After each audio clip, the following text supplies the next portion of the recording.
one crucial aspect of a child's development that can sometimes be overlooked is their vision. Early detection and treatment of vision problems can make a huge difference. So joining us now to talk about warning signs of vision issues in babies and children, Dr. Gigi Chawla, the Chief of General Pediatrics at Children's Minnesota. Thanks so much for joining us this morning. I'm glad to be here. So let's start with this. What can babies see in the first months of their life? Yeah, I mean, right away from birth, they have, limited vision. They're probably seeing only black and white type of things, more shapes. But if you think about just putting up your hand, that is about the distance that they can very clearly see your face. Mm-hmm. So getting right up close to your baby, they can see your face, they can see all of your expressions, so that makes it really, really important for them for that bonding. How can you know if there's a problem with a baby's vision?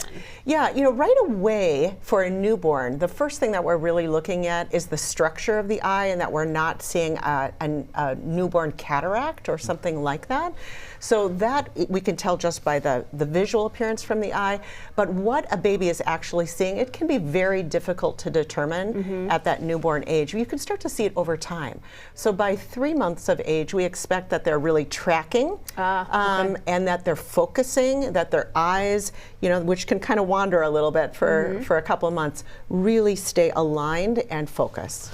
Are there warning signs of vision in a child under the age of 1? I mean, you just kind of touched on some of those things just now, being able to track. Yeah, so that really is it. It's really about how they're tracking. When they're looking at an object, are they looking at it straight on? Do you see any flutter of the eye that, as it's trying to track, that it isn't able to hold that alignment well?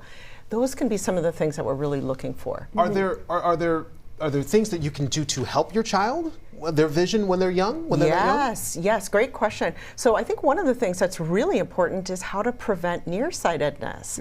So nearsightedness, or the inability to really see distance well, what you really want to do is something called the 20-20-20 rule. So that is about getting 2 hours of light exposure, outdoor exposure every day. Not artificial light. Not artificial light, outdoor exposure if you can. And that for every hour, think about, for a 20-minute segment, if you're focusing on something, then you have to stop focusing and look for about 20 seconds 20 feet away. So you're alternating that close-up vision and that distance vision regularly. Right. We know that a lot of kids get their eyes checked at their wellness checks, or maybe even in the school.